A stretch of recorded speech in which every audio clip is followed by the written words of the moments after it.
To Cobra Strike Lightning Bolt's brand new pilot episode for our Magic podcast, Sensei's Divining Talk. I'm Rusty. I'm up here in the top right corner. To my left is Kach. Hi. Directly below Kach is Mason. Hi. And then directly below me is Ian with special guest Nathan. Heyo. So we are a little bit late, but we do want to get this pilot episode out talking about the new Spider-Man set that just dropped, last weekend? It actually started going for sale? 2 weeks ago. 2 weeks ago. We've soft launched technical this difficulties. 3 weeks now, and we're finally getting it. Round of applause for us. Yes. Okay. What did Shigeru Miyamoto say about a delayed game? I don't remember. Sorry? A rushed game will always be bad, but a delayed game can be good eventually. At Shigeru Miyamoto. Yes. Perfect. It did give us some time to work out some of the kinks. I'm actually kind of grateful for the little delays that let me finish some stuff up. The one thing we are missing is we have a logo that is being worked on by our artist. Go check this out, guy's gonna sub. Go check out Chaos. This guy's subbing. Yeah. Thanks for the sub, Crunchy. But we'll have a logo soon. We are Sensei's Divining Talk. This is a joke that I heard from the Canadian sketch comedy group Loading Ready Run like a decade ago. And they said immediately during the stream, you guys should use that. Somebody should pick this up. We're not going to do it, and somebody else should, because it's too funny. And I've always had it in my head, if I ever did a Magic podcast, that's what I would call it. And so now we're doing that. Here we go. So I guess for now, let's get right into it. First, the most important card of this set, obviously, is Spider-Man. This is my favorite thing that exists in all of Marvel Comics. Spider-Man is a horde, hive mind of spiders that believes it is Peter Parker. And I just can't believe they actually made a Spider-Man card, and I'm just thrilled to bits about it because it's so funny. It's not particularly good. You can web sling it for 6 and get a couple of extra spiders. It's otherwise a cheap. It's a 2/3 for 2, which is pretty fast. It's a solid green creature. Not even above rating these days, to be honest. These days, it's the vanilla test has kind of slid around a little bit, hadn't it? Yeah. Especially for a green creature. In the set right before this, there was a 2-mana green 3/3 with 5 abilities at rare. This is probably going to do some work in limited, though. I think a 2/3 for 2 in limited is fine, and it does have the cool thing where you like it early in the game and you like it late in the game.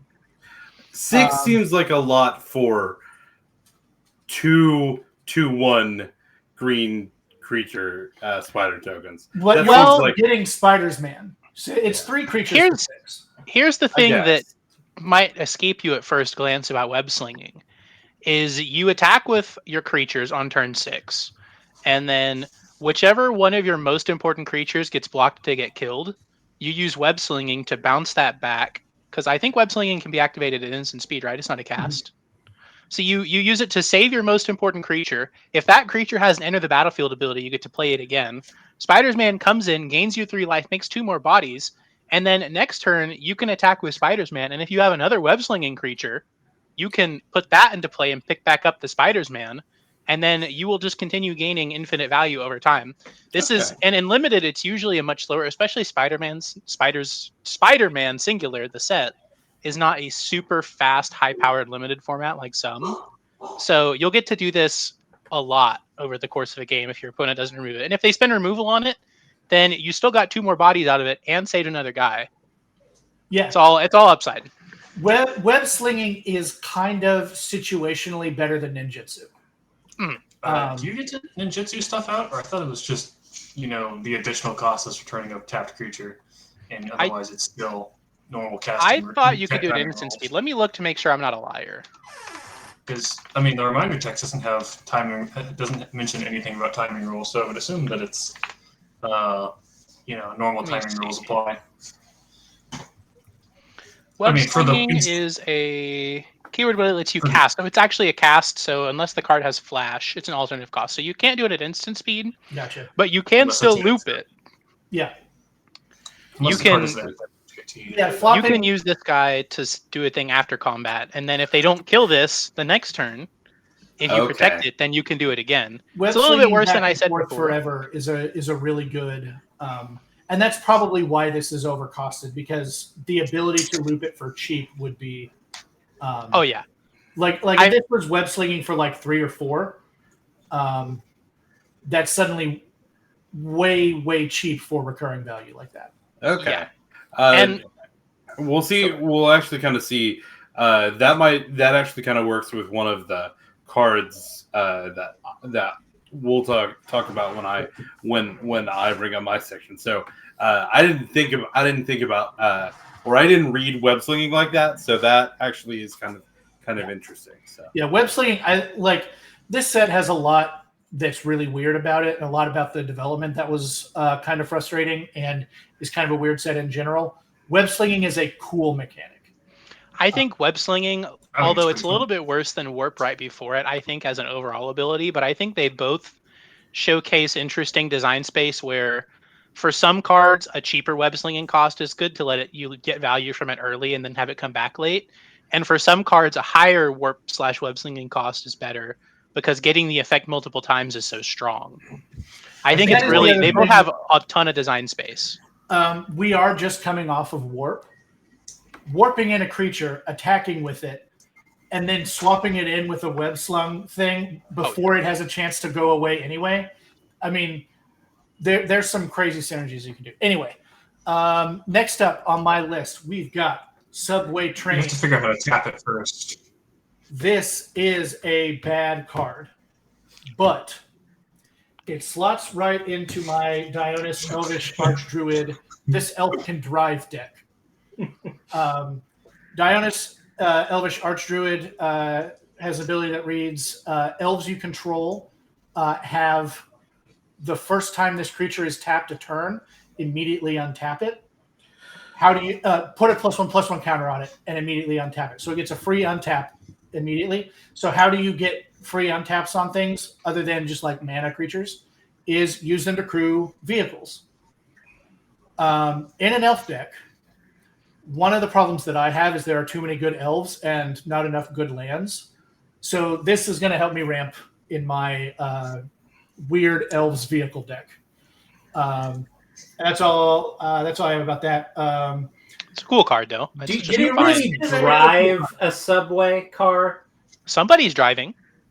Dude, tap Yeah, What's the vernacular creature you of 2 tapped powers it? driving a subway car.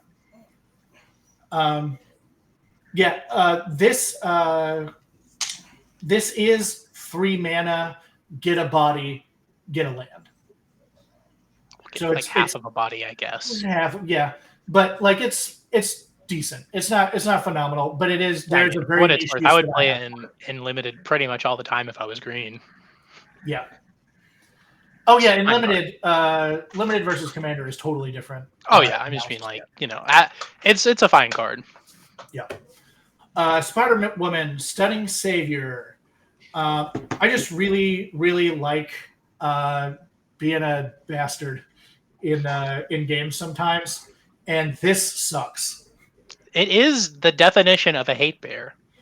Yeah, 2 mana for 2/2 with a negative ability is literally a hate bear. It's a bear that does bad things to your opponents.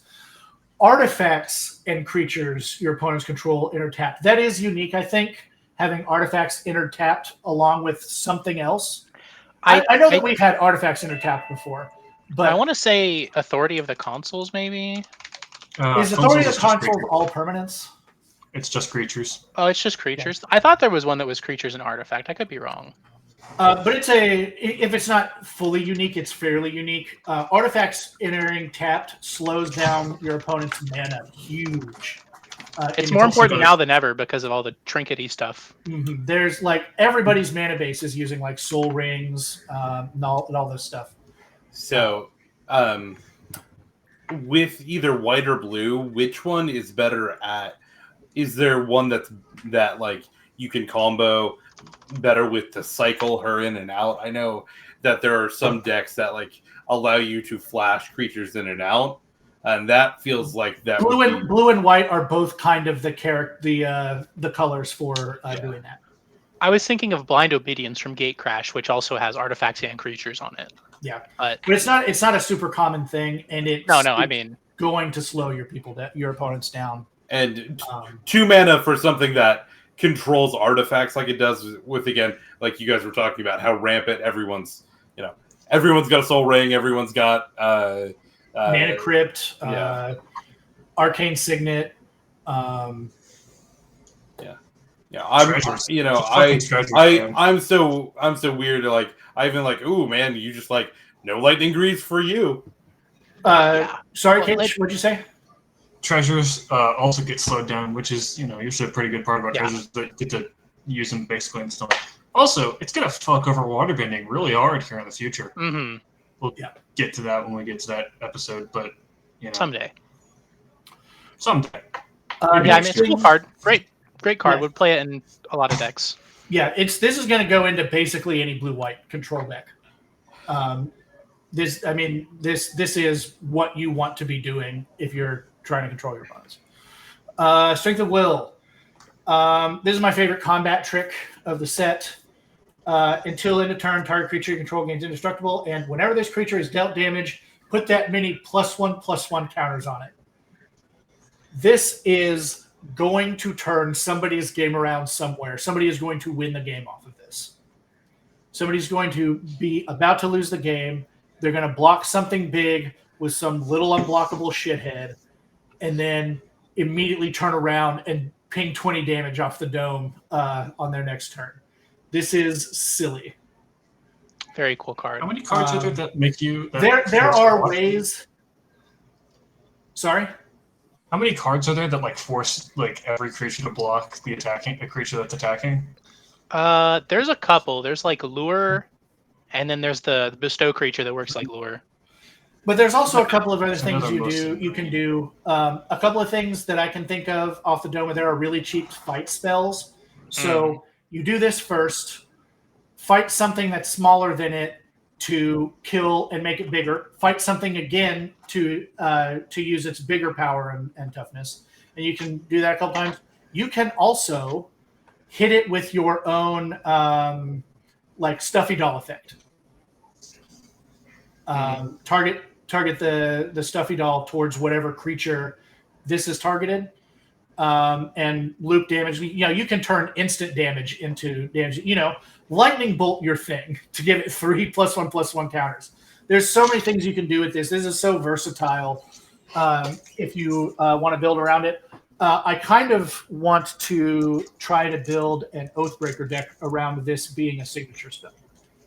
It is a pretty good card to have access to. I don't know if you've seen it, but there was a combo deck that Aspiring Spike played in Modern last week, I think, or the week before, whenever Spider-Man came to MTGO, or I guess through the Omen Paths, because it's a different set on there, but the cards function the same.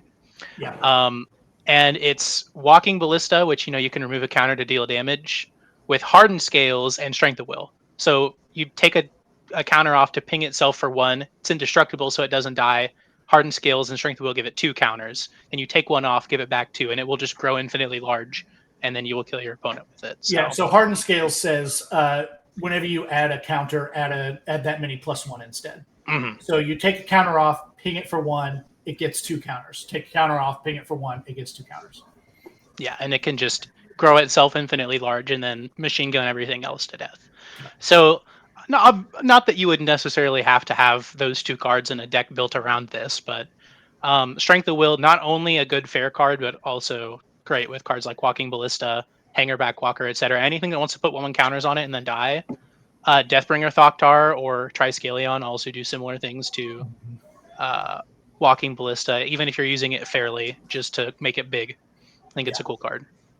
Also, not for nothing, one of the most poignant parts in Spider-Man's lore. So sick that they were able to make one of the coolest parts of Spider-Man a really powerful card.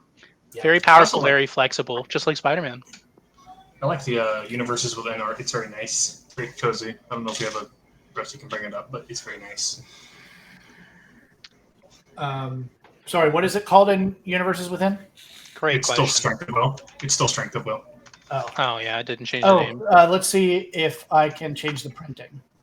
It's just like a little Bloomburrow card. It's nice. Oh, it is from Bloomburrow, yeah. The art on that one is actually excellent. This artist has done a couple of pieces for Magic, and I think all of her art is pretty great. She did the fish token. Yeah, so this is the Universes Within version of the same card, and this is a little side note. I think Wizards is going to Morbius themselves with this set. I think people are going to talk so much about how much they love the digital versions of the art, the non-Spider-Man versions, that they're eventually going to reprint the set with the Universes Within version.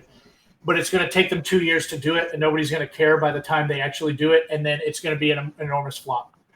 Of note, they've already announced a Marvel set for next year on their roadmap for next year, and every set except for the Marvel set said coming to paper and digital. So the other Marvel sets in the future will also get the Omen Paths treatment. If we're lucky, they won't reprint Spider-Man, but they may print the Omen Paths version of the paper cards in the future if there's demand for it. Yeah. Okay. Next up, we got Spider-Verse. Legend rule doesn't apply to spiders you control. I love every effect that does this. Whenever you cast a spell from anywhere other than your hand, you may copy it. So all of the red, what do you Impulse draw. What? Impulse draw. Step at Impulse exile. draw. Yeah, where you like exile the top 3 cards of your library and you can cast them this turn. Any impulse draw effect goes into this deck, and suddenly all of your spiders are bonkers. Just two legendary. Look, every time you see a legendary spider for the rest of today, think about what this card would do. Unless they flip over, token copies of flip cards aren't that good. Yeah, you are. You know what the synergizes with? Great. More fucking warp. Warp is good now. Warp is really good. Also, never forget, I love Mirror Entity. Mirror Entity, one of my favorite cards. When you activate Mirror Entity to make all your creatures XX, they also gain all creature types, which I guess if you have a legendary creature, you make it into a spider, then you can copy it with a clone effect, and at least for the turn, then that copy can stay. Could be useful. I love Mirror Entity. I always play it in my Kindred decks. I always play it in white decks in general. It's just such a great card. And it works good with this. Unfortunately, the flavor text is kind of cringe, but yeah. Unforgivable sin to have horrible flavor text. Well, I've got bad news about half of the Magic cards. Yeah. Half of the magic card in what? What's the modifier at the end of that sentence? Half of the Magic cards, period, is the modifier. Oh, no. When they stop putting actual poetry in the flavor text. Yeah. Some of those old and actual quotes from classic novels. Like look at the flavor text from Arabian Nights. Of note, not only from Exile, but this card is also good with stuff like Past in Flames that cast from your graveyard. You can play this card without having a spider in your deck, which I think is nice. Yeah. I think it's better. I don't think I'd ever put it in a deck that cares about spiders. Like there are so many good ways to cast from Exile. I don't care about the Legend Rule to spiders. Yeah, I mean one of the best red cards you can play in Commander is Jessica's Will, stuff like that. I'm big on the new artifact from Edge of Eternities called Memorial Vault. Lets you sack an artifact and exile X+1 cards from the top. Very strong card. Where'd it go? Jessica's Will. Oh, look, there it is. Yeah. Love me some Jessica's. I mean, this card, great with Spider-Verse. Yeah, I can pull up a card really quick. You just need to give me a second. I'm just in Moxfield. This is... I tend to agree with the assessment that this is one of the best red cards in any red deck. Yeah, I mean, it's just always good. Either ramps you, or it draws you cards, or both. Hard to go wrong with a card like that. Yeah, target opponents, especially in Commander, you've got 3 opportunities for your opponent to have a big hand. Everybody's been not paying the one on the butthead that's got Rhystic Study in play, and they have 20 cards in their hand, and you're just like, you know what? I would like 20 mana. It also And 3 directly directly feeds off of my favorite Commander deck if you're playing against me, which is the Locust God. Yeah. Nobody lives long enough to play Jessica's Will if you're playing Locust God. I don't win at turn 3 usually. No, it was turn 4. Simply play the 1 mana red ritual into the 2 mana red ritual, and then you have 3 mana, and then you can play this on turn 1. Yeah, there you go. Easy game. You got me. Finally, my last card that I wanted to pull up is Superior Spider-Man. You may have Superior Spider-Man enter as a copy of any creature card in a graveyard, except his name is Superior Spider-Man, and he's a 4/4 Spider-Human hero in addition to his other types. When you do, exile that card. The thing that I love about this that is not super obvious is that this is, if you can loop it with web slinging or a similar ability, or ninjutsu in blue and black, play it again. This is direct graveyard hate. Pull the best thing out of your opponent's graveyard and have it, and they don't get it back when you're done with it. I love when somebody else is using their graveyard as a resource, and then you just take from them. Mm-hmm. But so many times when you're doing that, you have to give the card back to them when they're done, or when you're done with it. Oh yeah, I think it's like bounced or something. Yeah. Either at the end of the turn it goes back, or it just says on the card when it dies, the original owner gets control and it goes back to the graveyard. Almost always. And so this is a really, really great tech against graveyard decks. And I could see building a really, really mean commander deck where you're like looping this and recasting it a bunch, and also forcing hand discard. So force your opponent, like play a bunch of wraiths, make your opponent discard a bunch of stuff, and then pick out the things that you hate. I can see this being really mean, but graveyard hate I think is not played quite enough in Commander. Oh, totally. You can get away with so much stuff in the graveyard. I thought that people didn't play enough graveyard hate like 10 years ago when I was playing Commander. Yeah. And people play about the same amount, and graveyards are like 3 times as good as they used to be. Like, they keep on printing bonkers graveyard cards in every Commander set that's ever been. So and it just keeps growing and growing and growing. It is also worth noting regarding the card Superior Spider-Man. It is getting played in Standard, and its reanimation target of choice is Bringer of the Last Gift, a card which has fantastic art if you want to pull it up. Bringer of what? Bringer of the Last Gift from Lost Caverns of Ixalan. Very cool card, and they're using it as like a 4 mana instead of an 8 mana version of this card, because you have to cast it to get its trigger when it enters. But you just cast Superior Spider-Man on 4 instead of this guy on 8, and then you get the Living Death style effect. They're using it as like a combo where they dump a bunch of cards in their graveyard and then use Superior Spider-Man to Bringer of the Last Gift and then switch graveyards in Battlefield. It's a very cool deck. I think that Superior Spider-Man has a lot of reach. I've heard people talking about playing it in other formats like Pioneer and Modern, but those aren't quite as popular. Obviously a card that has applications everywhere. I think it's very versatile, and it adapts very well to different power levels. You can play it in like a commander deck that's weaker or a commander deck that's stronger very easily, and I think that's cool. Yeah, I'd say it's got legs. Probably 8 of them. And arms. Plenty of arms. And reach, like you said. Actually, does it have reach? It does not. Spiders usually have reach in Magic. Well, there's too many spiders. They can't all have reach in this. I actually listened to a podcast with Mark Rosewater where he interviewed like the set lead. And he was like, so how did you design so many spiders that didn't have reach? It's like how he started the thing. All right. So those are the cards that I picked out from this set. Obviously, Spider-Man is the most important of them. Next up, Ian's got some stuff. And he is starting with Flash Thompson. I'm starting with Aunt May, actually. I'm wrong. He's starting with Aunt May. So, Aunt May. I have a little blurb that I wrote down about each of the cards. So for Aunt May, this feels like it's being that it's 1 mana and you just get 1 life and a 1/1 counter on a spider. That this feels like it is just an instant add to any of the actual like Spider-Man decks. Like this, It's this a feels, pretty good card. this, It's this 1 mana that does what, 4 things? It's a Yeah. body, gains a life, gets Yes. a +1/+1 counter on a card that you're already playing. So 3 Yeah. things. Yeah. yeah. It is very notable, not to interrupt you, that a 0/2 on a 1 mana creature is so much better than a 1/1 on a 1 mana creature that's not looking to get aggressive. This is Yeah. like a defensive card, and 1 mana 0/2 is a hell of a stat line.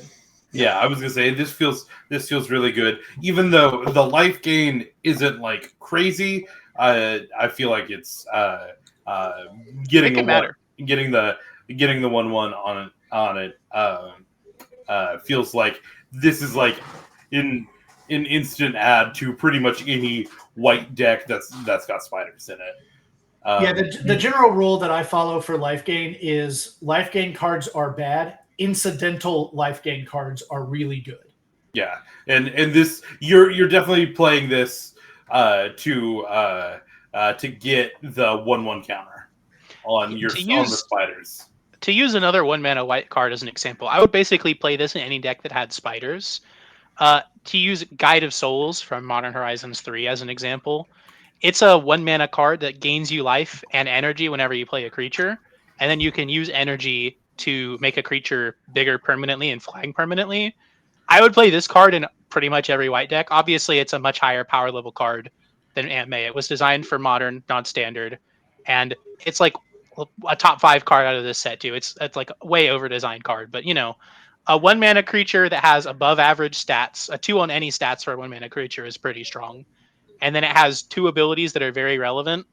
Aunt May for like a common or uncommon out of this set that focuses on Set's mechanic, very good card. I think it's totally super playable in any Spiders deck. Okay, then I have 2 potentially controversial statements about the rest of this card.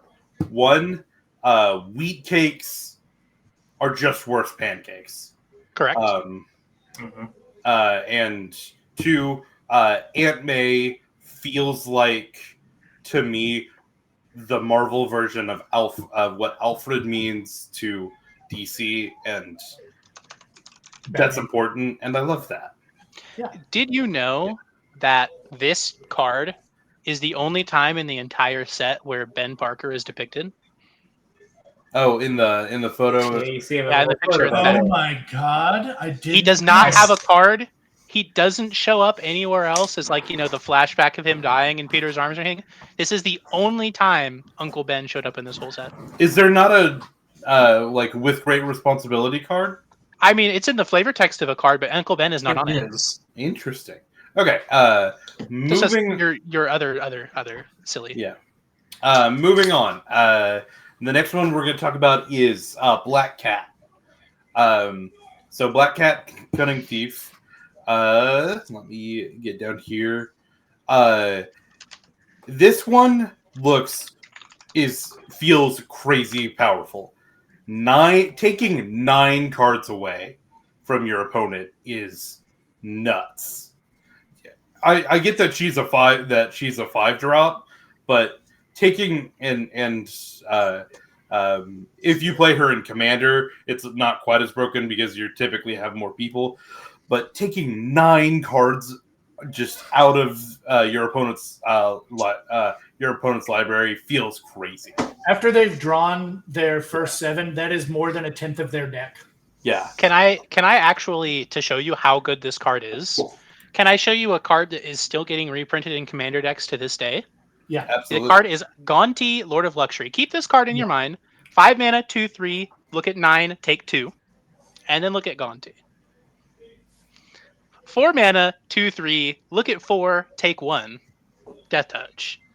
So for 1 more mana on Black Cat, you lose Death Touch, but you look at 5 more cards and you take a second one. Black Cat is they literally have printed in Gonti in like 10 Commander decks and precons. Like Black Cat is so above the rate that we've normally gotten on cards like this. It's very cool. Yeah, and Gonti is like really good and really annoying, like legendary. Oh, yeah. Yeah. And they're both legendary too, which is important. But yeah, I mean, Black Cat is a great card. And this And- slots right into that Superior Spider-Man deck I was talking about earlier. Oh yeah. And this just feels like it's got Black Cat has nothing like specifically to do with like spiders or anything. It just feels like it's going to get a lot of play in like pretty much any black. Rogue also a very relevant creature type for it to have. Yeah. Villain not so much, but Rogue lets it fit into parties. Yeah. Rogues as a tribe or as a not a tribe but as a theme, I guess, have a lot of stuff with them. Like there's a Thieves Tools, I think is the card from Lorwyn that like auto equips to a thief or a rogue when it comes in, and gives it hexproof and unblockable, or maybe shroud and unblockable. It's Cloak and Dagger. Cloak and Dagger. My bad. It's from D&D. Is it from D&D? Yeah, the original Thieves Tools, unblockable as long as its power is 2 or less. Yeah. And you get the treasure. Oh yeah, Cloak and Dagger is from Morningtide. That's what it was. Yeah. Where'd it Thank go? you. The other thing is if you didn't have a crush on Felicia at one point or another in your life, you're lying. She is absolutely Kind of bad. she is one of my favorite of Spider-Man's characters. She's also just kind of one of my favorite characters from Marvel in general. Even though she started out as more of a rogue, she's an ally. As the person here who doesn't know anything about Magic the Gathering and is here to be our fact checker, let me double check to see how the internet feels about big titty cat girls. Oh my goodness, that's right. They're very popular. Oh Lord.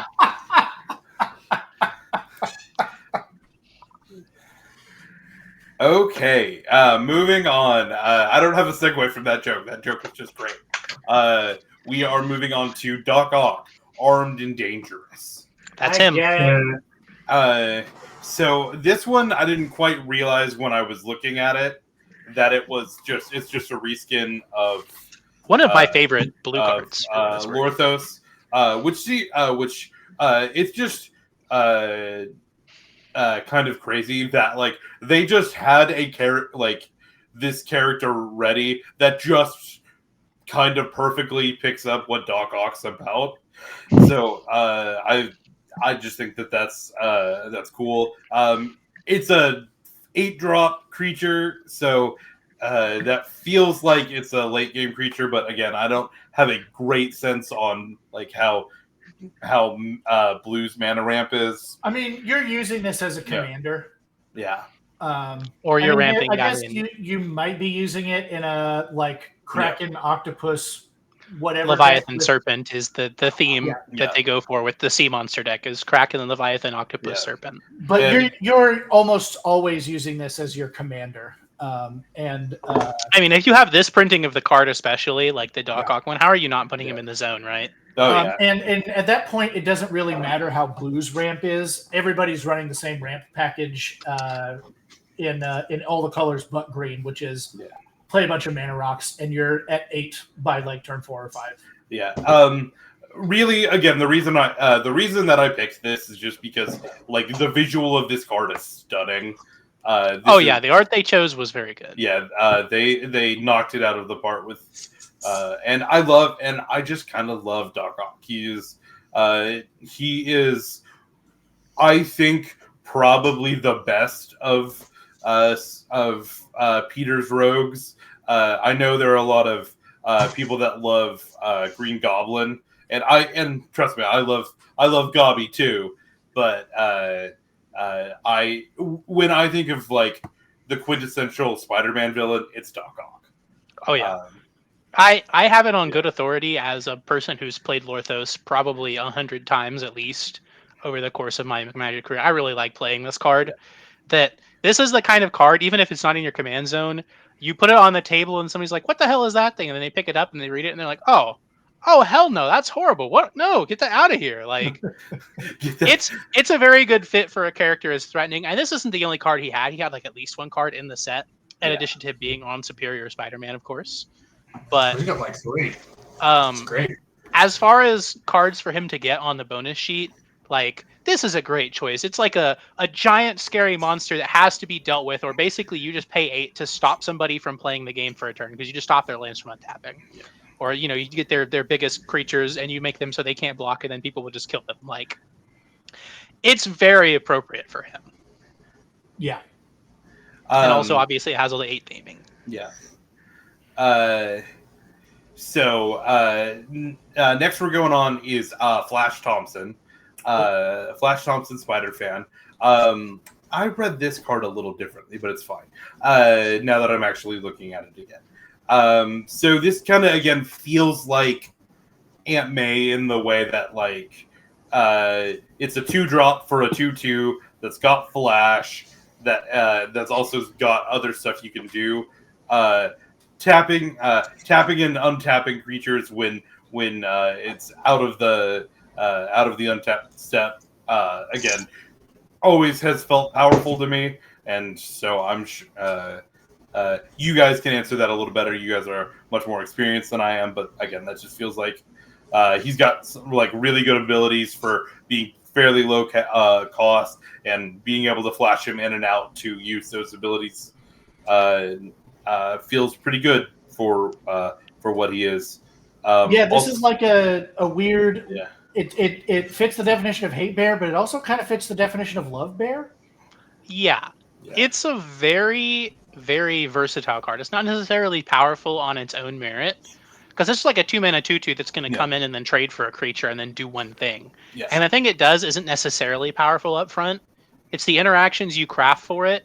You can use it not only for yourself, but in Commander, if somebody has a mana rock and they need like 1 or 2 more mana, you can like make a deal to help them in exchange for them not blowing up your stuff later. You can use it to unblock somebody's creature in a combat so they can block when somebody else thought they couldn't. You can use it to unblock your own creature and make a double block, or just use it to unblock and block 2 creatures. You use it to tap somebody's thing down before combat after they put a bunch of stuff on it, like a Strength of Will, like we talked about earlier, so that it can't attack. Or you could put Strength of Will on your own guy and then untap it with Flash so it can block whenever you didn't think it could. Yeah. It's a very versatile card, and that gives it a lot of strength. Yeah, this feels like this card feels like if you have white, it's going to be very it's something that like you can pretty much put in any white deck, and it feels like it'll be good. Also, I do kind of love the little flavor text here of Liz Allen dunking on Flash. That's just very funny. He deserved it. It. And Flash Thompson did deserve to get dunked on. Hey, Rusty. Hey, what? It looks like your camera's having a little bit of a visual glitch. I was noticing that earlier. I think it's not the first time that I have had this problem with this camera. It might be time for me to replace it. Is Crunchy sliding for anybody else? Yeah. Yeah, I think that's intended. Yeah. Okay. Rotating. There is a rotating Crunchy now. To finish up on Flash Thompson, I think that the floor is pretty high. It's always going to be good no matter when you draw it. Like if you draw it late, it will still be a useful trick. Yeah. And the ceiling is like not the highest, but it's much higher than it would look. Like it's just always going to be a 2-for-1 and sometimes better. Yeah, I would say the ceiling is kind of up to you and how creative you can get with it. Yeah. And it's up to your deck too, which I think is nice. Like Superior Spider-Man, it's very customizable. The last card that I wanted to talk about is J. Jonah Jameson. I had, and this was the card that I had the most questions about. If you can't tell, my theme was what characters in this really stood out to me outside of the actual spiders. I wanted to talk about not the... Yeah, you're talking about all the Spider-Man's NPCs. Yeah, because I think that's really interesting, and there's a lot of cool design space, and I like seeing what they can do with that. Like if they had made a card about like the pizza guy that Spider-Man works for, you would have picked that one. I would have picked that one. Pizza time. You're right. So that guy stole Spider-Man's pizza. What's his name from the Spider-Man apartment? stole that guy's pizza. Okay. So my question that I didn't know, and I specifically didn't look up because I wanted you guys to be able to confirm. So Menace is, when was that introduced? I assume not for this set. It No. would be very funny if they made Menace for specifically this card. He's a menace! I thought it. Yeah. Yeah, I knew that there was no chance that actually happened, but I really, really wanted it. Menace is So- like Theros block, right? Yeah, Menace has existed at the ability that now is called Menace has existed for maybe since actual alpha. But it has only been a keyword ability since like Theros Beyond Death or something like that, like around the 2020, 2021-ish, I think. Menace means a creature with Menace can't be blocked except by 2 or more creatures, which has existed for a very long time. There have been creatures that you can't block with a single creature for a very, very Okay, long so time. I didn't realize that's what Menace was. Okay. But they The keyworded concept of it- this card is A+. They, Yeah. they keyworded Menace because they were trying to fix Intimidate. Yeah, which makes sense. Intimidate was just like a little bit too good. Pokemon has that same problem. Again, True. this feels like it's a really not that it's a powerful card, but that it facilitates a lot. It definitely could do if you had a deck yeah. built around Menace, which there are a lot of great creatures with Menace, especially in red. Yeah, so And I'm sure there are Menace payoffs. I just don't know. Besides Jonah. I think most of them are from Ikoria. But- A lot. So I have a sneaking suspicion that this one will get played in a lot of decks that are not necessarily Spider-Man themed. It just this works out. Like sometimes you'll see like a random like Fallout card that works, or like a random. Well, that's the beauty of Commander, isn't it? That Yeah. you might start with a theme that's built kind of heavily around cards from a set, and it might be like a third or half of your deck, but then the perfect cards to finish your deck might be scattered from across all 30 plus years of Magic's history now. And Choking Generation is good, but again, this card doesn't feel like it's broken. I just really thought it was funny.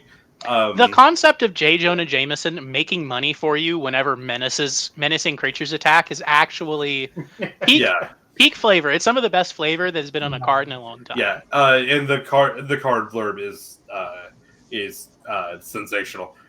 These photos are garbage, Parker. I'll buy them all. I love it. Yeah. And I cannot imagine ever playing this card and not just screaming, "He's a menace!" at the Yeah, no. card that I'm Whatever targeting. creature you suspect, you're not saying I suspect that. You're standing up, doing the Phoenix right, like objection. That guy, he's a menace. Like, This is almost an unset level of joke. It's really it's good. a rare intersection. Usually, the cards that are great flavor aren't always like strong cards that you would want to play in a lot of decks. But Jonah Jameson is just good enough and flavorful enough that you would want to play him in a wide variety of decks. Also, like the background, like freaking Charlie Day conspiracy theory he has going on is so good. Yeah, the Pepe Silva. I just I saw this card and I saw this art and I'm like, I love J. Jonah Jameson so much. Yeah, it's a fantastic card. And this artist actually, this is his first set working on Magic. He only did 5 cards for this set, and it's I assume Paulo Rivera is a man. If I'm incorrect, I will correct myself later. But this is the first time. They might be a comic book artist or something, but excellent art. Big fan. Yeah, and I just was like, Correct. when I saw, honestly, seeing J. Jonah Jameson, seeing this card is what when I was looking at the set is actually what led me to be like, okay, I'm gonna pick all not spiders. I saw this card in Aunt May, and I'm like, okay, yeah, I'm just gonna. Plus, you think they're a menace. I do think they're a menace. And so that is the cards that I wanted to bring up because I thought they were either interesting, hot, or dope as fuck. Well, now that we're not looking at pictures of Spider's Men, I need you guys to bring me pictures of Spider-Man. All right. Good job. All right. Isn't that a card? Next up, Mason's got some stuff to talk about. Okay, is this which I don't even remember what cards I picked. I'll just you just tell me what I picked and I'll trust you. All right, you picked Secret Identity. Okay, so this card, Secret Identity, it's a pretty nice little card. It's a utility card mostly. Wait a minute. Peter Parker is Spider-Man? Sometimes. One of the Spider's men is Peter Parker. Very cool card. The flavor is great. It can hide one of your creatures as a citizen to save it from removal, or it can reveal itself as a hero to make it flying vigilance and make it bigger, or make it smaller. I guess if it's something you can make something big smaller, make it fly, and then it keeps counters or equipment on it. The card itself is not like super duper powerful. It probably won't see much play outside of limited, but I think the design is cool, and also I think it's very cool. RK Post is a very long time artist for Magic the Gathering, and this art actually mirrors his art for a card from Mercadian Masks back in the 90s called Unmask, which I think we have the art for. I mean, it's just when we get it pulled up. Yeah, I mean, it's an obvious callback.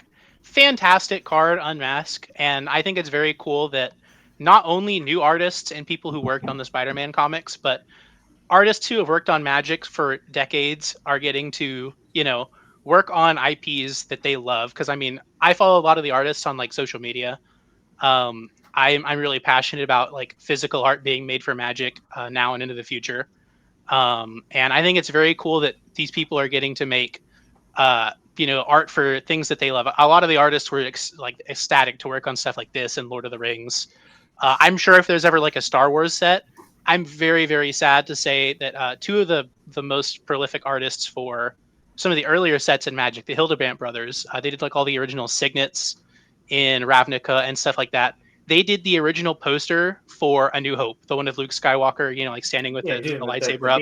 Yeah, those guys who did that poster worked on Magic for years, and they both neither of them are still with us. So I'm very sad if there's ever a Star Wars set.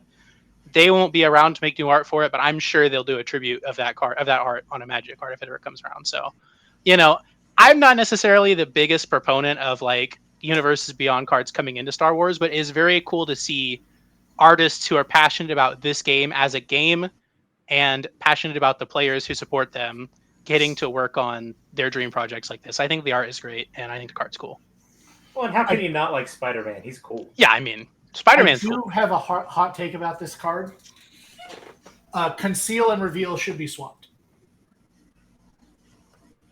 I mean, yes, but actually no. I think yes, but actually no. Like the flavor of concealing and revealing yourself to reveal. Yeah, I get it, but also just a guy. Like that makes sense in terms of the flavor of what actually is happening, but in terms of the flavor of the card, reveal being protect your creature and conceal being make your creature stronger don't make sense. Maybe putting the mask on is revealing. Yeah, I mean, for certain superheroes who aren't Spider-Man, that certainly is the truth. Maybe they'll make a set about that guy. All right, next up we have Hydro-Man, Fluid Felon, the best named card in this set. What a cool card. This is a great example. It is a weird card, but this is a great example of a lot of people complain about power creep in Magic and even more complexity creep. But for me, power creep is its own issue. Complexity creep, I think, is really just the people who make the game now. So many of them are people who grew up playing the game, like me, or, a little bit younger than me or a little bit older than me, who, grew up playing this game in elementary school, and they were like, oh, they're in computer class, like, speeding through their typing so they can go post on the forums about the custom cards they're coming up with their friends. Like this card in the epidemic, if you want to call it that, of complexity creep and modern and Magic is just people like me and you guys who have played this game for a long time, like coming into their own and making cards, actually getting jobs, like their dream job to work at Wizards and make Magic. And I think it's very cool. This card is awesome. It's like a 2-mana dude who rewards you at for like playing a bunch of cards during your turn, because he gets bigger, and so you want to use him as like an aggressive, almost prowess creature. But then whenever it's not your turn, he functions as kind of like mana ramp, so you can use him to keep up one-man interaction like Hidden Identity, like that we just played, or it's not Hidden Identity. I just already forgot the name of the card. Or a card Secret Identity, or a card like Spell Pierce or Spell Snare, or even Mental Misstep in Commander if you don't want to pay the life. There's tons of 1-mana blue interaction that you can use in like aggressive decks. And obviously, I have a Commander focus in my career, but one of my favorite things is Cube as a format. And I tend to evaluate cards more for that than for Commander. Because really, if you're passionate about it, you can make anything work in Commander, even if it sucks. And you can win with it at the sweatiest tables. But for formats that are like 1v1 and more like more seriously focused and not like group and politic focused, it's harder for cards to fit in a lot of ways. And I think this card is very cool. Yeah. It's really interesting and not necessarily super duper powerful, but I think it's cool. No, but you are right about just like the 1-mana spells that can hit this.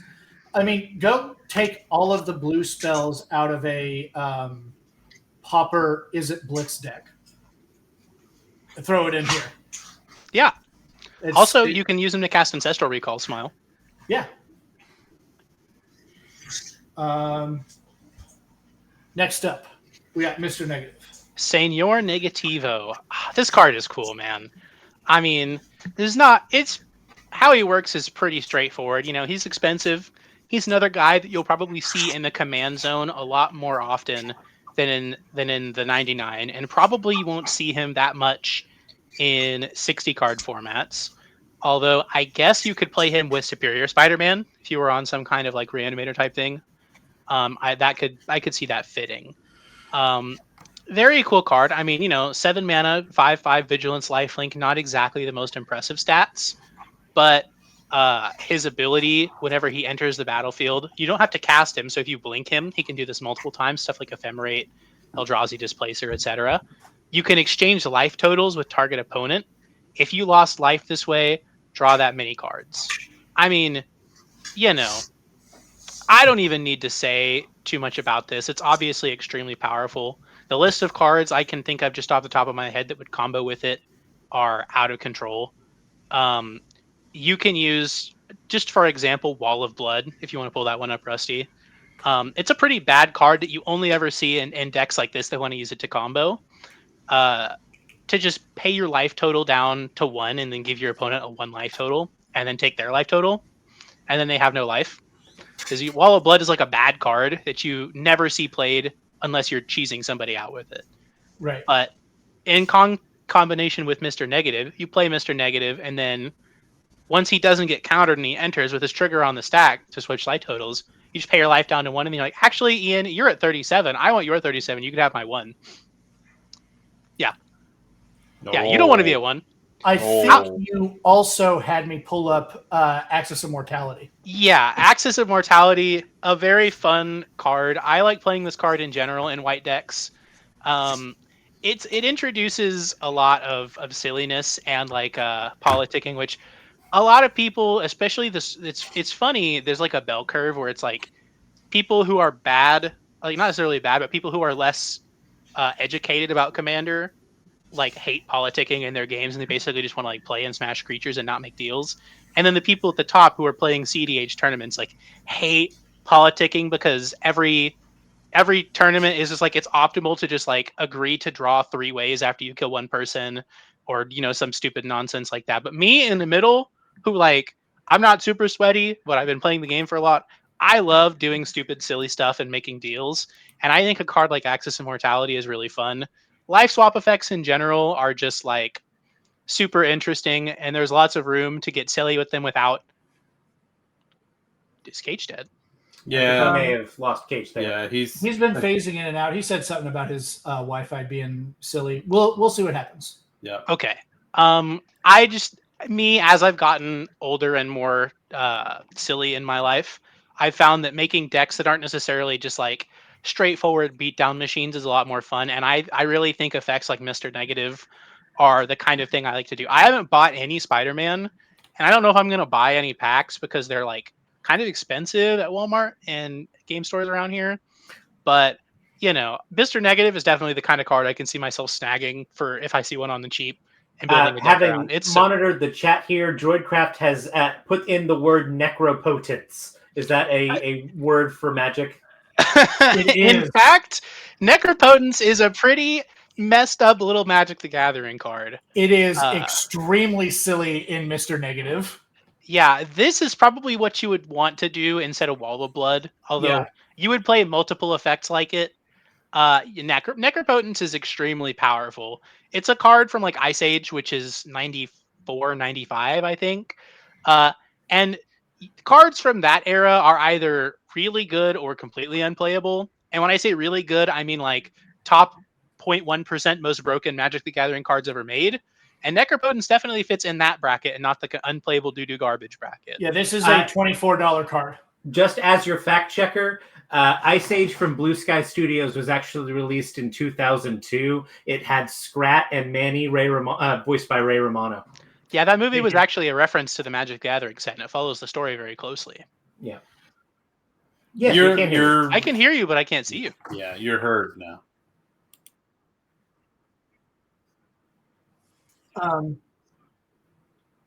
Well, that's no good. You did die internet style. Are you... just real quick, could you say something, Cage?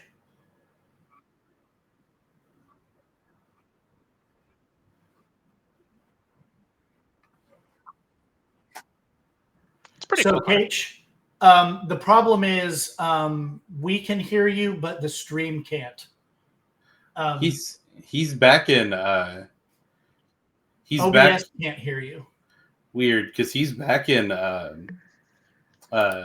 Video Ninja. Like I could, until he left just a second ago. I could see his beautiful Cage face. Oh, now I see him in Video Ninja. Could I get you to say something again, Cage?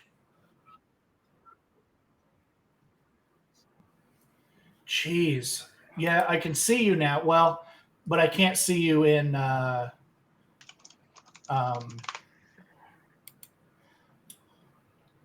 here. Maybe I need to do this.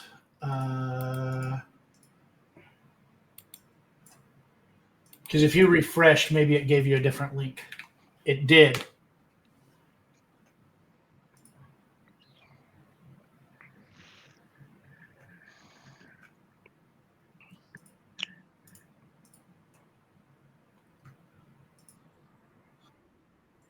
Yeah. So to continue on the talk about what I was about to say, Necropotence is also kind of a like you're learning to play Magic. This is a good skill test card to understand if you think this is a good card or a bad card.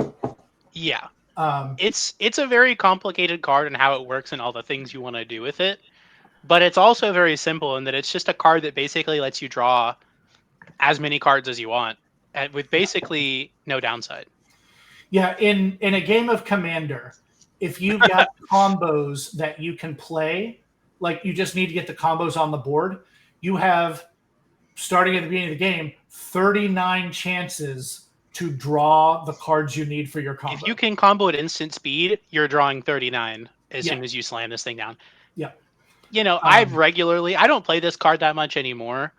My Commander tables are much more casual than this, but I mean, when I was playing Potence, it was regularly like a slam this thing, draw 10, go. Just like, let's see what's here. Yeah, but the play pattern that we're talking about specifically with Mr. Negative is especially cool. Yeah. You Necropotence yourself down to 1 life, play Mr. Negative, go back up to 40 and somebody's at 1. Play some unblockable nerd, some black unblockable nerd creature. Changeling Outcast. Do it again. Draw another 39 cards. Go down to 1. Loot Mr. Negative. Swap your life total with somebody else. Oh, yeah. I think you've drawn 3 times in your first turn. and then it's crazy how powerful this combo is. Yeah. And of course, you don't get the cards from Potence until your end step. Right. So you don't get to draw the cards immediately. But given that you can both activate Necropotence at end step and cast Instance after it puts the things into your hand, you can, Mr. Negative, you Necropotence for, 39, Mr. Negative, swap life totals back up to 40, and then Necropotence for 39 again, and then go to your end step, and now you're drawing 78 cards out of your deck of like 93 or so, 90, 89, whatever. Most of your deck is in your hand, and you have a lot of chances to draw a blink card or two, because there are a lot of like 1 and 2 mana white blink spells, very castable. They're all instants. And then you just blink him, you're back up to 40, and then 2 people are at 1 minimum. If you draw 2 blink spells, you can just put somebody else to 1. Although you're going to have to, because you escape your draw steps, you can't even draw it. So you can just, pay 39 more life to Potence and then blink them again and then put somebody else to 1, it's Necropotence, especially a very, very nasty card with Mr. Negative. I probably wouldn't play those two together because, like I said, my groups are a little bit too casual for Necropotence to be a castable spell. But he has, again, very customizable to your play group's power level. You can play him very casually, or you can play him extremely, extremely competitively. One might even say sweatily. Oh yeah, when you look at him, he's got sweat all over his pits. Me too. Next up, you've got Spider-Gwen, Web Warrior, who is Najila, the Blade Blossom. Yeah, so this one, actually, I don't have anything constructive to say about it, really. I don't think Najila is an interesting card, and I had you pull up some other cards for this, maybe. So I just wanted to go and look at this. This is the 4th time that Najila has been reprinted since it was originally printed in Battle Bond. And every single one of them has been a crossover. She's been Archon the Everchosen from Warhammer Fantasy. She's been Ivor from Assassin's Creed Valhalla, whatever the Odyssey, whatever the Viking one was. She's been Cloud Strife from Final Fantasy VII.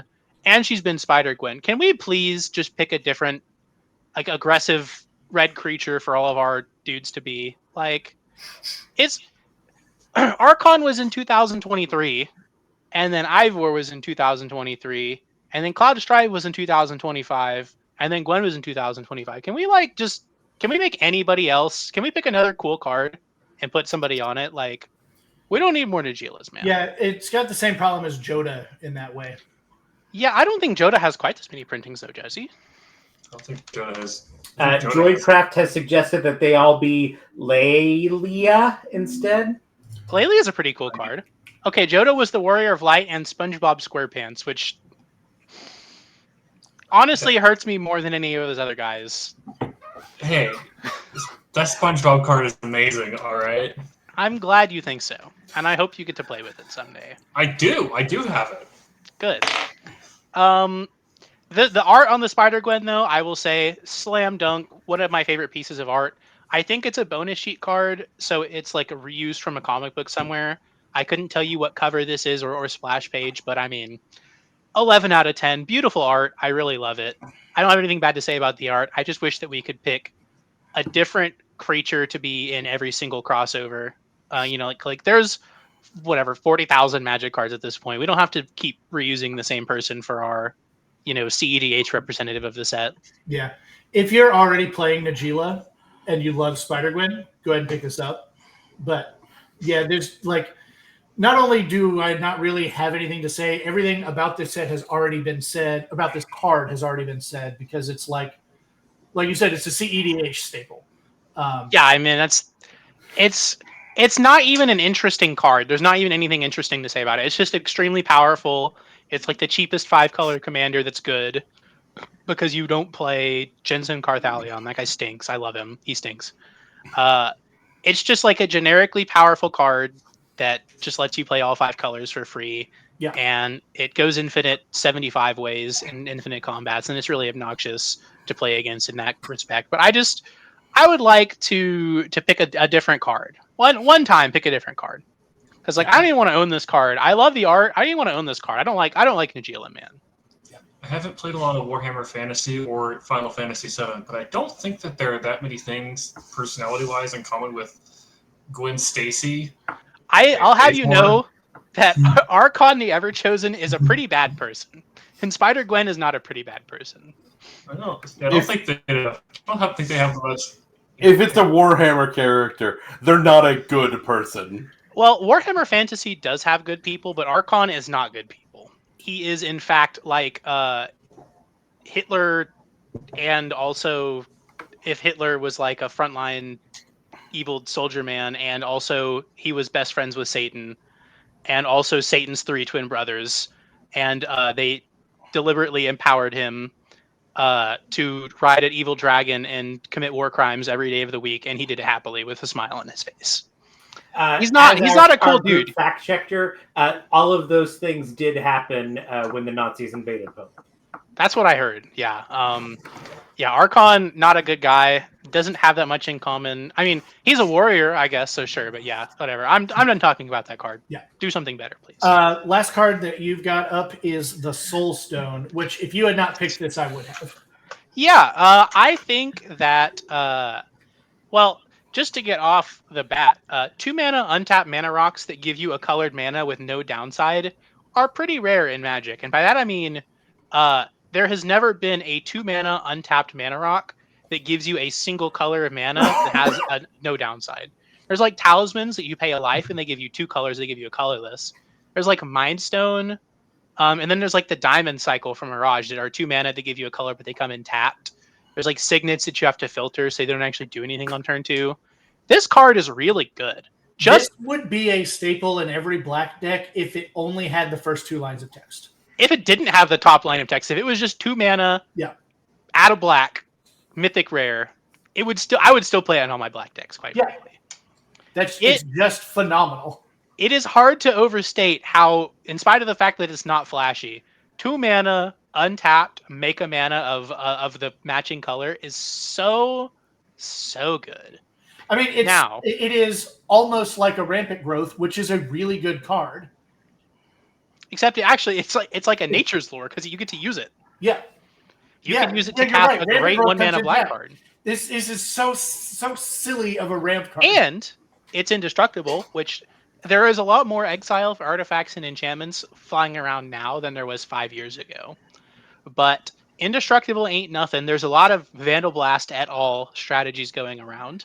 And of course, the elephant in the room is everything the card says on it below, tap, add a black.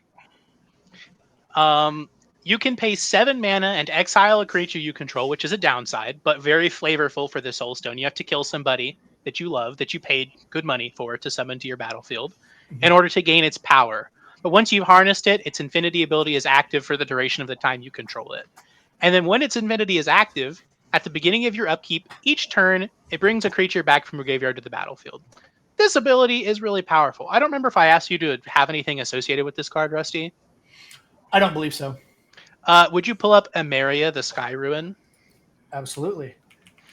7 mana on your mana rock that's just going to sit and play forever isn't that high of a cost to do. Someday you'll be flooding out and you'll do it. Having this at the beginning of your upkeep reanimate a creature effect is so good. Emeria is a much worse card because it's a tap land and its cost to get it online is very harsh on your mana base. But I would play this card in all my heavy white decks. And the Soul Stone, I think, is so much stronger because it's on a great card that only incentivizes you to just you can eat a creature, a token. It doesn't have to be a real creature. It doesn't have to stay exiled with the Soul Stone. You could eat a 1/1 human token that was lying around or a 1/1 fish token that somebody gave you off of a Bloomburrow card, or a 0/1 goat token, whatever. You can eat anything with the Soul Stone, and then for the rest of the game on your indestructible mana rock that nobody wants to kill to waste their perfectly good exile and artifact spot removal on, you just have a thing that's there forever. That's bringing you permanent value. And of course, one would be remiss in not mentioning the fact that the Soul Stone is not a disconnected artifact in a set. There are a couple of other stones associated with it, and I think it's important to note that this card has the Infinity and Stone artifact subtypes, which are new and unique to it so far. So there will be other Infinity Stone type cards in the future, and you can probably bet that there will be another card that cares about Infinity Stone type cards in the future. We can only Famous. hypothesize about what they do. But Fine. if the other stones in this cycle are 2 mana untapped mana rocks that are indestructible, that have upside, this is going to be an expensive cycle of cards to collect monetarily, and they're going to be very good. I do also believe that Mark Rosewater confirmed that Infinity and Stone are separate types and Yes. count as unique words, counting for subtypes. So Infinity. So it's not like Time Lord. Correct. That was the specific example that he was given, and he said it's not like Time Lord. They should have hyphenated Time Lord, and they didn't. But they didn't hyphenate this. I also would like to say the one bad thing I have to say about this card is the Universes Within version from Owen Paths, the Terminus of Return. I don't know why they did this, but it's a Terminus stone and not an Infinity Stone, the Universes Within version. So it's like, I don't know why they had to make all these cards so different. Just make it Artifact Stone, man. Why did it have to be an Infinity Stone? Why are we doing this? Like, it's... I mean, they realistically, they probably went to Marvel and was like, "Hey, look, here's the rules things. We kind of don't want to say Infinity Stone for these reasons." And Marvel, I would not be surprised if Marvel was like, "We really want you to for brand." I don't really know. I don't presume to know anything that went on behind the scenes as far as the development of this card. Part of me wants to speculate that it was just something that got missed because of the accelerated development timeline of this set. Because we do know that things changed, and this went from a small set to like a kind of a medium to large sized set very quickly in its timeline. And so a lot of the issues people have with the set are due to that. But I don't want to be in here complaining all night about this card. It's a cool card, and the art is truly stellar. It is actually very similar to some other cards by Volkan Baga, who's an artist I really like. It's very similar to all the Moxen arts he's done. If you just want to grab, like, I don't know, Mox Jet, for instance. Yeah. Chiming in with chat here, Droidcraft says Snap is taking up all the digital rights, unfortunately. Yeah, so if you'll get the MTGO art for Mox Jet, I'm working on it. That was done by Volkan Baga. This is like his thing, right? Yeah. He did all the original Moxes. He did Chrome Mox, Mox Opal, etc. in this style of like something cupped in 2 hands. And it's like his motif at this point. He's truly spectacular. I mean, this piece also, if you've seen the physical piece of it or like a high definition scan, all of his art, he's truly one of the most captivating artists who works on Magic. And I think they picked a great person. I wouldn't be surprised if he ended up doing all 5. He's truly excellent. I have a deck box with all of the Vulcan Baga. Oh, that's cool. The limited edition. I used to have a big cardboard cube that was made to hold like an actual Magic cube, and it was probably like a foot cube on each side that had them on all the sides. It's very cool. That's awesome. Yeah. I haven't seen that box. That's tight. I am in love with the box. Yeah, his Moxes have to put a commander deck in. Yeah, his Moxes, I think this style of illustration he does for Magic pretty frequently, they're truly very cool. And I'm glad they picked him for the Soulstone. Cool card. All right. Last up, we have Kach. All right, let's see how long I can do this without disconnecting. I believe. All right, you Rusty, dead even again? though... What? Sorry? We're not able to hear him. Yeah. Motherfucker. Stream can hear him. Well, that's good that Stream can hear him. Stream can hear him. Is that good? He's not in the little room. Yeah, he's gone on Video Ninja again.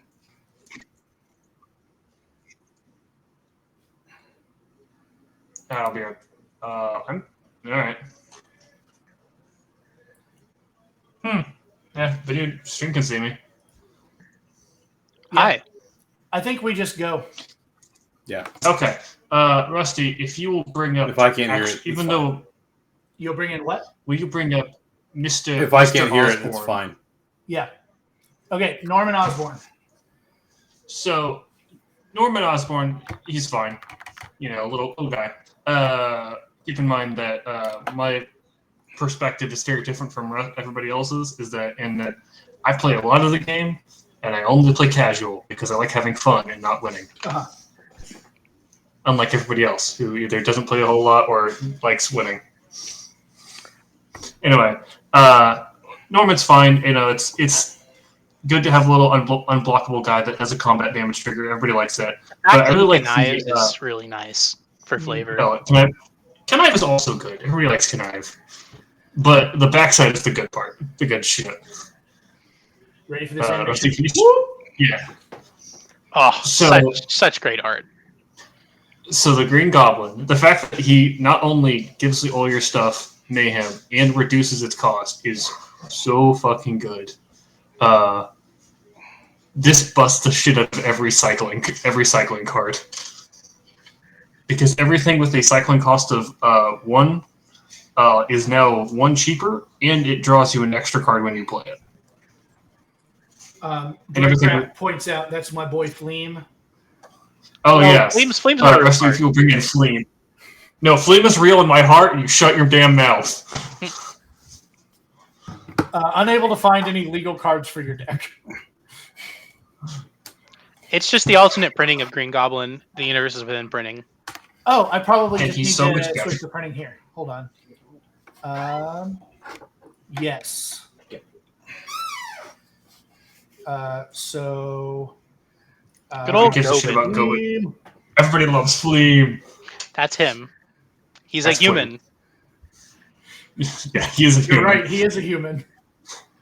But yeah, no, like Mayhem is fine. It's just better madness, conditionally. And casting things from your graveyard is already, it doesn't. You don't even have to. It's not even casting with Mayhem. It's just from your graveyard. Yeah, that's What's really does good. flashback and disturb. That shit's great. But yeah, And also, he's in the colors of Lier, Disciple of the Drowned, which just lets you cast spells from your graveyard, which is nice too. hmm Now, Yep. if you can specifically show Venom first. So we'll talk about Eddie Brock specifically. Yep. Okay, so Venom is also very solid. Big chunky boy. Also Lethal Protector, which is the best version of Venom, I think, in my opinion. But, I don't know. Getting, a few words. Why do I hear Eminem playing? But, Trample, Menace, Haste. Solid guy. Flip him over, bring him in, bada bang, That's a bada boom. really good set of keywords. Yep. Also important to note, could you go back to Green Goblin for just a second? I apologize. Okay, so Green Goblin isn't, but Venom is a modal double-faced card. So that means you can cast They're him all on... Oh yeah, this one is too, yeah. So you can bring them in on either side. You can start with the Green Goblin or Fleam. You can start with Venom or Eddie Brock, whichever you prefer, which is really convenient. Sometimes it's a late game and you just want to play him for 6 and not play him for 3 and then for 6. Yeah. Mason, what an excellent segue into my next point. If you will show off specifically Eddie Brock, you will notice that this is not the Tom Hardy Eddie Brock. This is Topher Grace. This Eddie Brock is shit, man. All the other front-facing sides benefit the backside in some way. Rusty, I know I asked you, but just rattling them off. All the front sides make the backside better by giving you a kickstart. Except for Eddie Brock. Eddie Brock is so bad. Who runs a mana value 1 card in a deck that rewards you for playing high value cards? You could play Carrion Feeder. It's a good card. Yeah, but you have to have a 1 value card, and ideally turn 3. But it's just think that Norman Osborn discards you a card so you can play it as the Goblin. Peter Parker gives you a Spider to web sling out. Gwen Stacy gives you a card to cast from exile, and Miles puts counters to double. You should not sacrifice your 1 mana guy. Eddie Brock is shit. He is bad, and I hate him. But yeah, that's my rant about Eddie Brock. That's okay. You can just pretend he's a 6-drop, which is nice about it. So Parker Luck. Yeah, you can just ignore Grok. I do that all But the yeah, time. Parker Luck. I really like Parker Luck. I think there are not enough clash mechanics in this game. I really think clash is fun as a casual commander. I didn't ask Rusty to bring it up, but Keen Duelist does the same thing. Yeah, it's Keen Duelist. Yeah. But Parker Luck. But the better part about Parker Luck is that you can force your opponents to fight each other. Yeah. Whereas Keen Duelist forces you. You were one of the choosing. But if you know that both of your opponents are kind of getting low, you can start, pinging them for their own deck. And I think that's funny. I think it's funny to watch them suffer from success. Because I'm a sadistic little man. I've seen people playing this card in like Legacy also, which is crazy to say because Legacy is a really, really powerful format. Mhm. But there's been a Legacy. I think Legacy has like Sylvan Tutor, maybe legal, where you can tutor a creature to top of your deck for 1 mana. And they just do like Emrakul the Aeon's Torn and then nug their opponent for 15. So it's a card that's like good with tutors too. But yeah, it's a cool card. Also pretty funny to just depict Peter Parker losing at every point in his life over and over on a Magic card.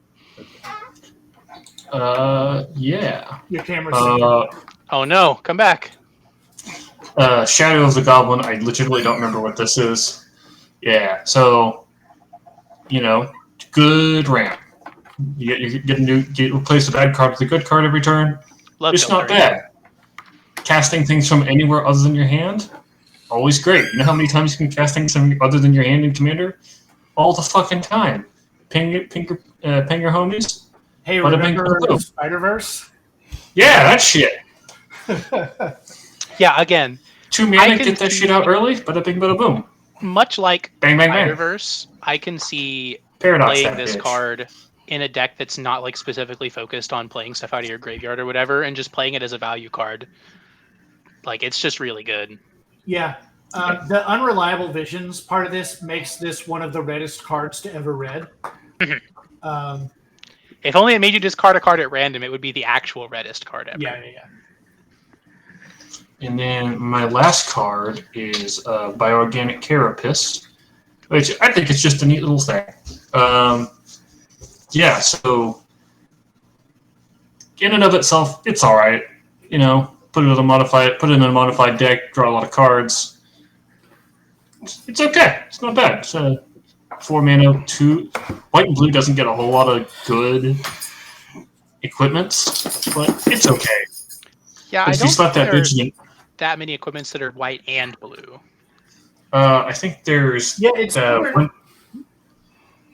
just the one shield from Thunder Junction. That one's Oh all yeah, right as Aegis of Assimilation Aegis. well. Mhm. Great card. I like that card a lot. It's super interesting for a couple of reasons. I really like that it attaches itself the first time it comes into play. Mhm. +2/+2 is not an insignificant stat line. And whenever this deals combat, draw a card for each modified creature you control, draws at least 1 card when this hits. Yeah, But- minimum it's always drawing a card. Drawing 1 card when it deals damage is really good. If you've got any number of modified creatures beyond this, it gets silly. Especially if you have any way to give it double strike. Yeah, Coda! Hell yeah. But if you put it in an Arcano deck, you can double your Bioorganic Carapaces and get double triggers, so, go from, instead of going from 1 times your modified creature count, it's your creature count squared. Because if you creature. Yeah. Okay, So- I want to talk. Codes All right, on my camera. so I had 2 more things I wanted to do. Let's do one of them really quickly, and that's talk about just like some interesting commanders here. And we will end with a little deck tech that I put together for, I think, my favorite one of the set. Woodham Remorseless is a silly, silly card. It is a Bolas's Citadel on a stick. This is just phenomenally powerful. And if you're running Bolas's Citadel, you should also be running this. It's just very good. Cosmic Spider-Man is the 5-color spider commander. It's got hella keywords. Flying, First Strike, Trample, Lifelink, Haste is insane. I love creature decks that just ask you to please lose to a single board wipe. I think it's one of my favorite genders. Yeah. No, I don't think this is a good card. It is. I mean, it's got a lot of cool stuff going for it, but it is also, like you say, so weak to board wipes, which should be in every commander deck. I mean, I think it's not an interesting card. It's obviously powerful. Like if you play it and it doesn't go unanswered, you like basically win after like one combat, maybe two. Three It's not spiders very on the field along with this is already overwhelming. Yeah, it's not that interesting, and it is very one dimensional, but it is a great card, very powerful. And they probably had to make something like this so people could have a 5-color Spider-Man deck that because there's so many cards people want to play and build a whole Spider-Man deck. They had to do something like this, and I don't begrudge it to them, but it's not very interesting. Do you know what this card is? This card is when Trunks fights Perfect Cell and he gets all big and bulky, where he's like all super powerful, but because he sacrificed his speed for power, it didn't actually end up working. Can you change this to the Universes Within art really fast? The Universes Within printing Scions of the Earth is Spider. actually goated. It's so good. Yeah, I love this one. that's silly. Yeah. Scion of the Earth Spider. All right, next up, Electro Assaulting Battery. You don't lose unspent red mana. This is Omnath in red. Whenever you cast an instant or sorcery, add red. That's also silly. And then whenever it leaves the battlefield, you may pay X. When you do, it deals Dex damage to target player. This punishes your opponents for every action you or they take.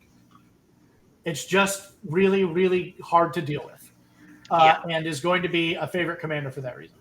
I think it has. Malibu. What?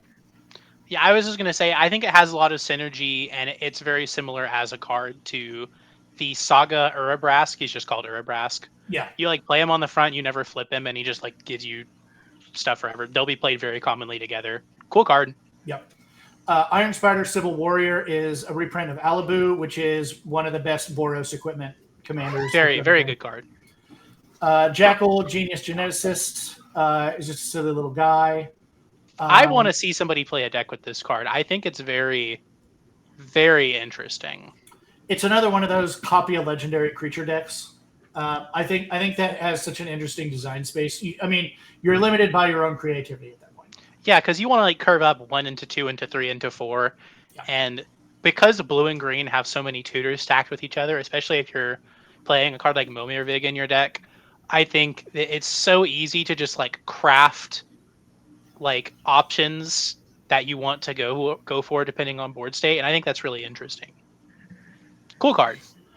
And we're going to shift into the last commander that I think is interesting, and I think my favorite card from the deck. It is also, I have been keeping an eye out.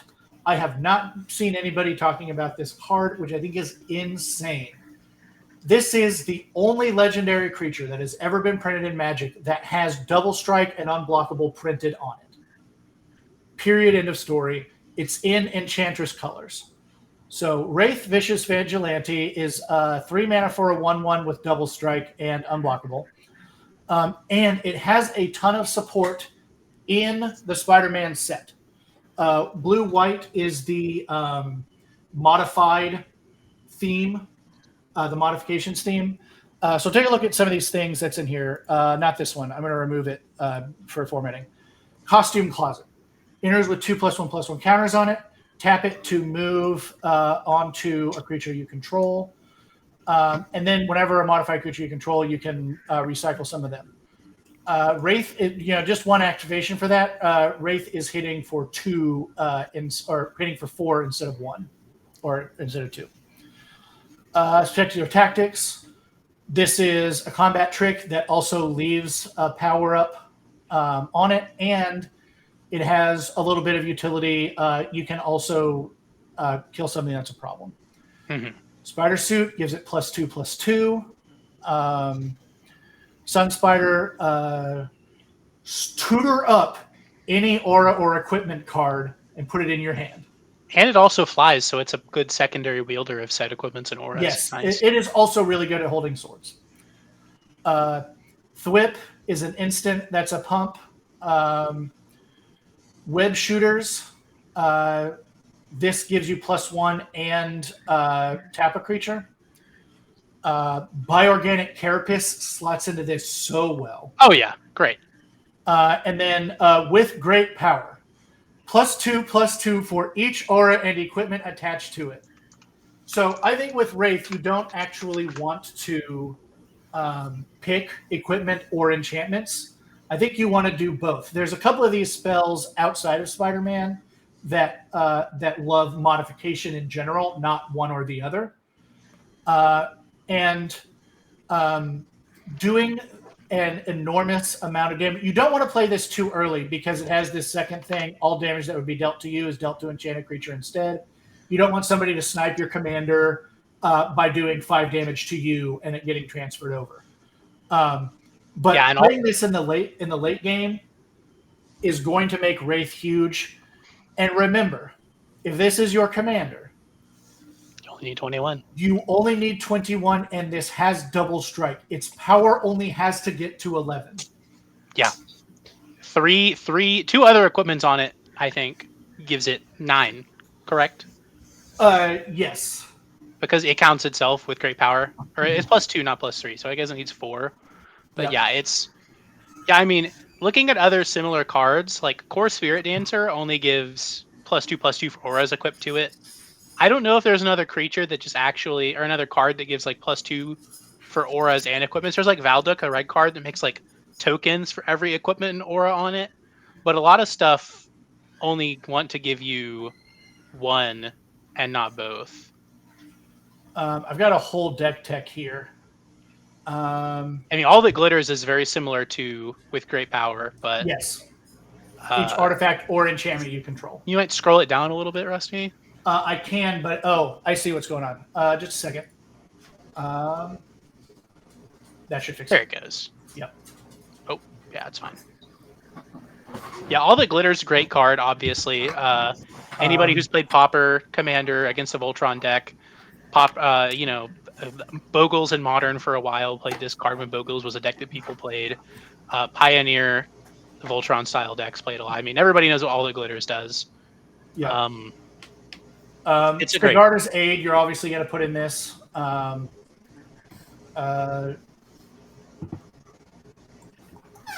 This is also from Spider-Man, +2/+2 and a body. Totem all armor, of the yeah. blue and white totem armors are great because they're going to give you an extra layer of protection. Friendly Neighborhood is good. Ethereal Armor. Yeah, the Ethereal Armor is the nuts. Daybreak Coronet's the nuts. Colossus Hammer gets you there. Yeah, by itself. Yeah.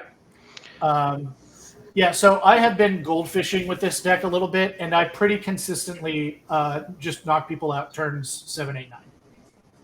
Consistently. It goes a lot faster sometimes. Yeah, I mean, Voltron decks always have the capability to just nut draw and just execute somebody on turn 4. Yeah, but because the unblockable and the double strike are on the commander, it makes this so much more consistent than a lot of other Voltron. Yeah, not having to get unblockable and or double strike from one of your auras, because there aren't that many auras and equipments.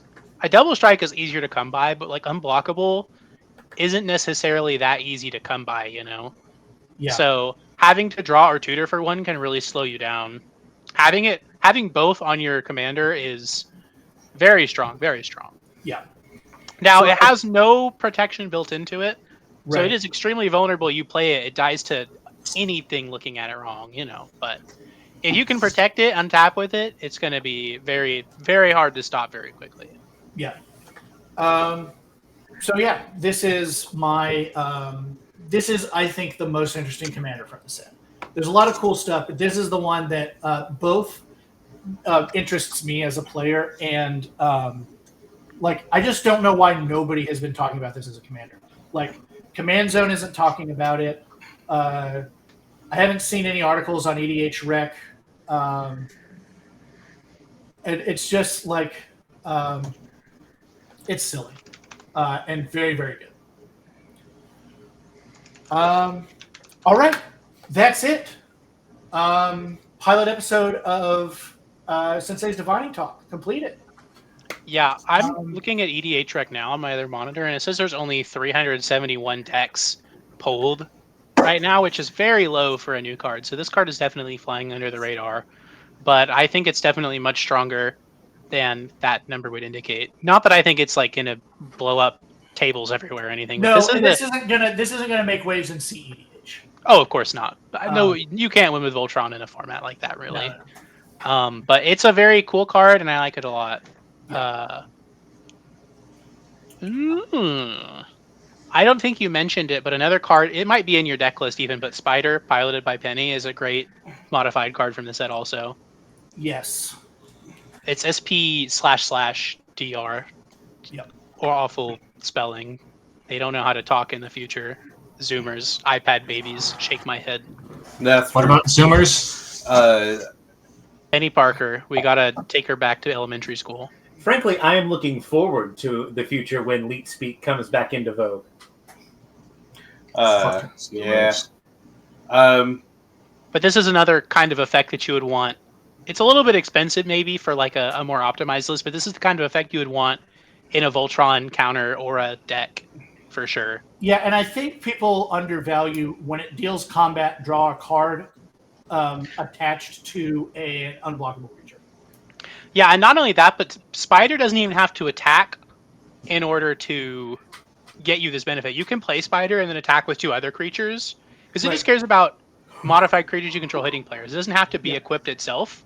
Right. You can just on turn 5 play it and attack with 2 other dudes and draw 2 cards, which is, somehow people pretty good. My camera is out of control. Yeah. Somehow people still in 2025 just undervalue like drawing 2 to 4 cards. Draw a card are the most powerful cards. 3 words in Magic. One of my favorite cards is Arcanus the Omnipotent. You just draw 3 cards, man. Yeah. I love draw 3 cards. It's one of my favorite lines of text on a card. Yep. It's probably draw 3 cards and then pay 7 life, draw 7 cards. And then whatever the hell is going on in Necropotence, other way. We love that stuff. Good callback. I do think that's going to do that for us for tonight. Yeah. We are not doing this show like consistently, but keep an eye for it about when a full set is spoiled. We'll be doing a little breakdown like this every time we get a full set of cards. Do you have any intention of going back and doing older sets, like maybe occasionally thinking about them, or? I am not opposed to that. That's not on the current radar, but I would love to do that. There's a lot of sets. Yeah, there are a lot of sets. There's a lot of sets that I really love. I thought about doing our pilot episode with Final Fantasy. That's definitely a set that I could go back and talk about a lot of cards from. It's got a lot of great ones. Let's Lauren Block retrospective win. Maybe we pair. Don't tempt me with a good time. Lorwyn, and then the next week we'll do the Lorwyn spoilers. Ooh, a Lorwyn. Honestly, Lorwyn is 4 sets, so we might have to make that like a double header. Yeah. But like a Lorwyn Morningtide, Shadowmoor, and then Shadowmoor Eventide episode in the run up to the new Lorwyn set could be a great fresher on what to expect out of that set. Lorwyn is when I started playing Magic. It's a very, very, very cool. One of the coolest blocks in Magic. Back when they did those for all you Zoomers. Yeah. Who don't know about that. All right, so what about me? Out, if you want updates on when we're going to go live, join our public Discord. I will put the link in the Discord in the chat. We are also pretty, at least Ian and Nathan and I are pretty active over there. If you want to hang out and chat. You shouldn't want to talk to me, but if you do, I'm there and you can at me and I'll talk to you at your own barrel. Yeah, That's we're over there. You don't want to chat with me. You think you do, but you don't. And thank you for stopping by. We're having a lot of fun with this. This was a ton of fun, and I can't wait to do the next one. Goodbye. Goodbye.